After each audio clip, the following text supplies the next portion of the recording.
Reporters in New York. This is NBC Nightly News with Brian Williams. Good evening. The other night during his State of the Union speech, the president called out Congress for bad behavior and for our poisoned political era. He included his own mistakes and promised to talk to the other side.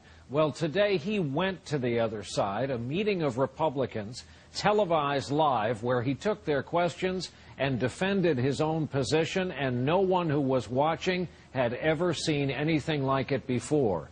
It was unusual enough to begin our broadcast tonight. White House correspondent Savannah Guthrie with us from the North Lawn. Savannah, good evening. Good evening, Brian. This was not the first time a president has gone to the opposition party's meeting. In fact, George W. Bush did it. President Obama did it last year. But it was the first time the whole Q&A was aired live, and it made for some fascinating moments. Into the heart of the opposition, the president traveled today to Baltimore for the House Republicans' annual meeting, anxious to show the country he's serious about bipartisanship. I don't believe that the American people want us to focus on our job security. They want us to focus on their job security.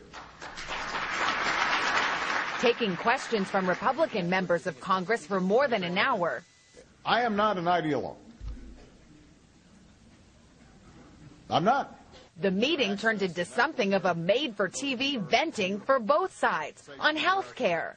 If you were to listen to the debate, and frankly how some of you went after this bill, you'd think that this thing was some Bolshevik plot. No, I mean, that's how you guys presented it. But Republicans told the president they'd presented ideas throughout the year, even handing him a booklet of all their proposals they said were ignored by Democrats. They've really been stiff-armed by Speaker Pelosi. Now, I know you're not in charge of that chamber, but there really is this dynamic of, frankly, being shut out. Acknowledging fault on both sides, the president said Democrats haven't rejected every Republican suggestion.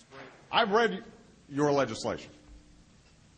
I mean, I take a look at this stuff, and the good ideas we take. But when Republican Mike Pence of Indiana suggested the $787 billion stimulus bill failed to keep unemployment in single digits as promised, the president pounced. We had lost, it turns out, 700,000 jobs in January, the month I was sworn in. I'm assuming it wasn't my administration policies that accounted for that. Republicans confronted the president for breaking promises about transparency. When you stood up before the American people multiple times and said you would broadcast the health care debates on C-SPAN, you didn't. I was disappointed, and I think a lot of Americans were disappointed. Overwhelmingly, the majority of it actually was on C-SPAN because it was taking place in congressional hearings in which you guys were participating. But I think it's a legitimate criticism. So on that one, I take responsibility. Mostly cordial on the surface, the president did spar at one point with Republican Jeb Hensarling over the ballooning budget deficit. At some point, I know you're going to let me answer. That's the question. You were soon to submit. With all due respect, I've just got to take this last question as an example of how it's very hard to have the kind of bipartisan work that we're going to do. But in the end, both sides claim to have a bipartisan good time. We'll have one more after that if your time permits, Mr. President. You know, I'm having fun. Okay. This is great. So are we.